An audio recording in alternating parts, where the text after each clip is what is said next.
Hello everyone, this is Aditya Gaur. आज music में हम मुर्की के बारे में पढ़ेंगे। मुर्की प्राचीन गमक का एक प्रकार है। तो मुर्की भी एक तरह का कंपन होता है। गमक जो है अलग अलग तरह के 15 प्रकार के जो है कंपन होते हैं, उनमें से एक प्रकार का जो कंपन है वह मुर्की कहलाता है। तो मुर्की जो है वो प्राचीन गमक का एक प्रकार है। मुर्की में हम 3 स्वरों का समूह बनाते हैं और उस समूह को हम तेज गति से गाते हैं।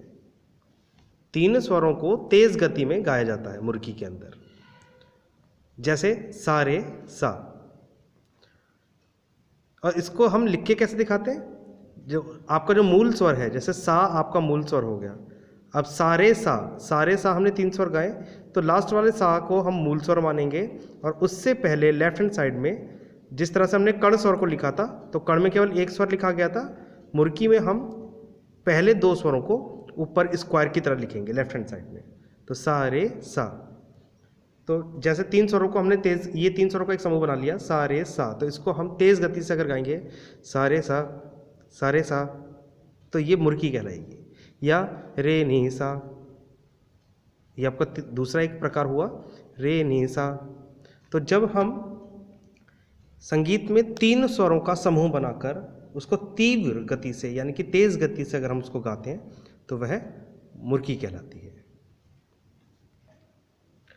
मुर्की के बाद नेक्स्ट टॉपिक है हमारा मूर्छना।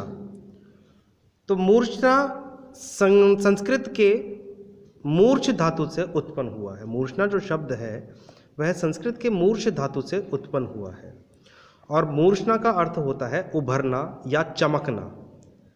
जब संगीत में किसी स्वर को उभार कर गाया जाता है तो वह मूर्छना कहलाता है।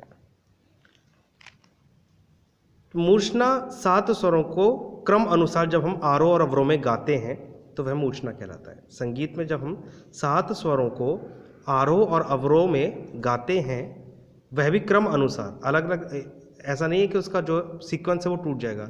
सा रे गा मा पा धा नी सा, तो यही सीक्वेंस रहेगा। तो जब हम 7 स्वरों को आरोह और अवरोह करके गाते हैं तो वह मूर्छना कहलाता है। और मूर्छना की जो उत्पत्ति है वह ग्राम से मानी गई है। तो संगीत में सबसे पहले श्रुति से स्वर, स्वरों से ग्राम और ग्राम से मूर्छना की उत्पत्ति मानी गई है। तो ग्राम हमारे 3 प्रकार के हैं, षडज ग्राम, मध्यम ग्राम और गंधार ग्राम। तो इसीलिए मूर्छना भी हमारी 3 ग्रामों से उत्पन्न हुई है।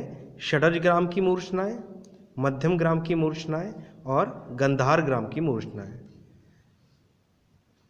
लेकिन पंडित चारंगदेव जी ने मूर्छना के 4 प्रकार माने हैं।